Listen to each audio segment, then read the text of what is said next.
ಸಂಸದ ಸುಧಾಕರ್ ಹೆಸರು ಬರೆದಿಟ್ಟು ಚಾಲಕ ಆತ್ಮಹತ್ಯೆ ಕೇಸ್ಗೆ ಸಂಬಂಧಪಟ್ಟಂತೆ ಪ್ರಕರಣದಲ್ಲಿ ಜಾತಿ ನಿಂದನೆ ಕಾಯ್ದೆ ದಾಖಲಿಸಿರುವುದನ್ನು ಪ್ರಶ್ನಿಸಿ ಹೈಕೋರ್ಟ್ಗೆ ಅರ್ಜಿಯನ್ನ ಸಲ್ಲಿಕೆ ಮಾಡಲಾಗಿದೆ. ಸಂಸದ ಸುಧಾಕರ್ರಿಂದ ಹೈಕೋರ್ಟ್ಗೆ ಅರ್ಜಿ ಸಲ್ಲಿಕೆಯಾಗಿದೆ.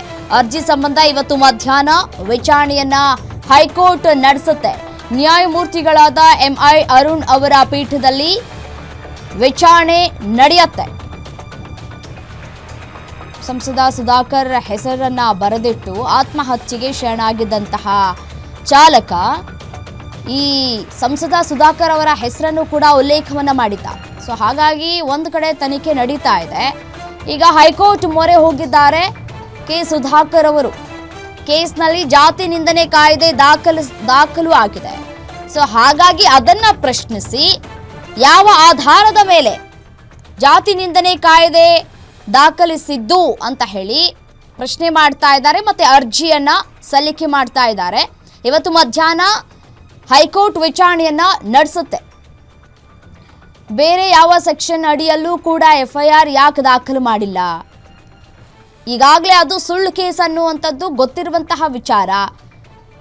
ಕಾಂಗ್ರೆಸ್ ಸರ್ಕಾರ ಬಂದ ನಂತರ ಡಾಕ್ಟರ್ ಕೆ ಸುಧಾಕರ್ ಅವರನ್ನ ಮಣಿಬೇಕು ಅನ್ನುವಂತಹ ನಿಟ್ಟಿನಲ್ಲಿ ಒಂದಷ್ಟು ಸುಳ್ಳು ಸುದ್ದಿಯನ್ನ ಹರಿಬಿಡ್ಲಾಗ್ತಾ ಇದೆ. ಅವರನ್ನ ಮಣಿಸೋದಕ್ಕೆ ಸಾಧ್ಯವಿಲ್ಲ ಅಂತ ಹೇಳಿ ಬಿಜೆಪಿಯವರು ಕೂಡ ಕಿಡಿಕಾರ್ತಾ ಇದ್ದಾರೆ. ಇದರ ಮಧ್ಯದಲ್ಲಿ ಇದೀಗ ಹೈಕೋರ್ಟ್ ಮೊರೆ ಹೋಗ್ತಾ ಇದ್ದಾರೆ. ಸಂಸದ ಸುಧಾಕರ್ ಹೆಸರು ಬರೆದಿಟ್ಟು ಚಾಲಕ ಆತ್ಮಹತ್ಯೆ ಕೇಸ್ಗೆ ಸಂಬಂಧಪಟ್ಟಂತೆ ಹೈಕೋರ್ಟ್ಗೆ ಸಂಸದ ಕೆ ಸುಧಾಕರ್ ಅರ್ಜಿಯನ್ನ ಸಲ್ಲಿಕೆ ಮಾಡಿದ್ದಾರೆ. ಸೊ ಹಾಗಾಗಿ ವಿಚಾರಣೆಯನ್ನ ನಡೆಸಲಿದ್ದಾರೆ.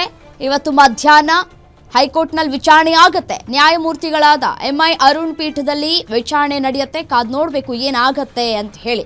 ಈ ಒಂದು ಪ್ರಕರಣ ಮಧ್ಯಾಹ್ನ ಹೈಕೋರ್ಟ್ ಏನು ತೀರ್ಪನ್ನು ಕೊಡುತ್ತೋ ಅಥವಾ ಯಾವ ರೀತಿಯಾಗಿ ತನಿಖೆ ಆಗುತ್ತೋ ಅಥವಾ ಯಾಕೆ ಈ ಒಂದು ಕಾಯ್ದೆ ಅಡಿಯಲ್ಲಿ ಅಂದರೆ ಜಾತಿ ನಿಂದನೆ ಕಾಯ್ದೆ ಯಾಕೆ ದಾಖಲು ಮಾಡಿದ್ದು ಅಂತ ಹೇಳಿ ಸಹಜವಾಗಿಯೇ ಪ್ರಶ್ನೆ ಮಾಡುತ್ತೆ. ಅದಕ್ಕೆ ಅಧಿಕಾರಿಗಳು ಕೂಡ ಉತ್ತರವನ್ನು ನೀಡಬೇಕಾಗತ್ತೆ. ಮಧ್ಯಾಹ್ನದ ಸಂದರ್ಭದಲ್ಲಿ ವಿಚಾರಣೆ ನಡೆಯುತ್ತೆ. ಕೋರ್ಟ್ ಏನು ತೀರ್ಮಾನ ತೆಗೆದುಕೊಳ್ಳುತ್ತೆ ಅನ್ನೋದು ಕಾದು ನೋಡಬೇಕಾಗಿದೆ.